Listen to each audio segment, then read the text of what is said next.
ఇక్కడ జరిగిన ఘటన, సింహాచలంలో జరిగిన ఈ ఘటన అయినా కూడా చందనోత్సవానికి సంబంధించి ఇప్పుడు ఇవాళ జరిగిన ఈ ఘటన అయినా కూడా, లేదా మొన్న తిరుపతిలో వైకుంఠ ఏకాదశి నాడున జరిగిన ఘటన తీసుకున్నా కూడా నేను ఒకటి అడుగుతా ఉన్నాయి ప్రభుత్వానికి.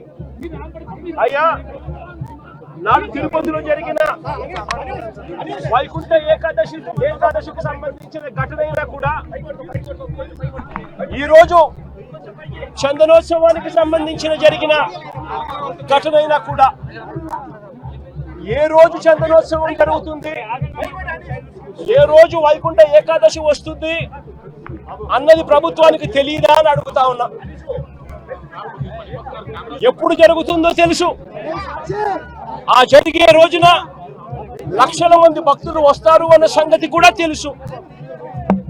తెలిసినా కూడా కేవలం నిర్లక్ష్య వైఖరితో అనేక మంది ప్రాణాలను బలికొన్నారు. వైకుంఠ ఏకాదశి నాడు తిరుపతిలో 6 మందిని ఇలాగే నిర్లక్ష్యం చేసి పొట్టలు పెట్టుకున్నారు. అప్పుడు కూడా అంతే. చంద్రబాబు నాయుడు గారు కుప్పం పర్యటన ఉంది అని చెప్పి పోలీసులందరినీ కూడా కుప్పం పంపించారు. అందరినీ కూడా పార్కుల్లో పెట్టి, రకరకాల ఏరియాలలో పెట్టి, సడన్ గా ఒక్కసారి గేట్లు ఎత్తేసి, సెక్యూరిటీ అరేంజ్మెంట్స్ లేవు కాబట్టి,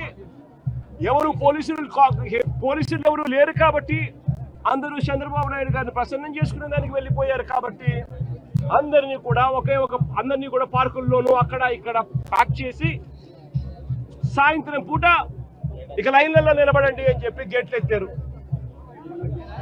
తిరుపతిలో జరిగిన తోపులాటలో 6 మంది మరణించడం జరిగింది. లక్షల మంది వస్తారు అని తెలిసినా కూడా జరిగిన ఘటన. ఈరోజు చందనోత్సవం రోజు కూడా లక్షల మంది భక్తులు వస్తారు. ఈరోజు అప్పన్న స్వామి నిజ రూపంలో దర్శించుకోవచ్చు అప్పన్న స్వామిని అని లక్షల మంది భక్తులు ఈరోజు వస్తారు అని తెలిసినా కూడా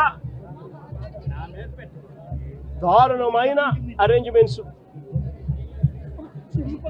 చాలా మంది చెప్తా ఉన్నారు, కనీసం టెంపరీ టాయిలెట్లు కూడా లేవు, క్యూలలో నిలబడిన వాళ్ళకి నీళ్లు లేవని కూడా చెప్తా ఉన్నారు.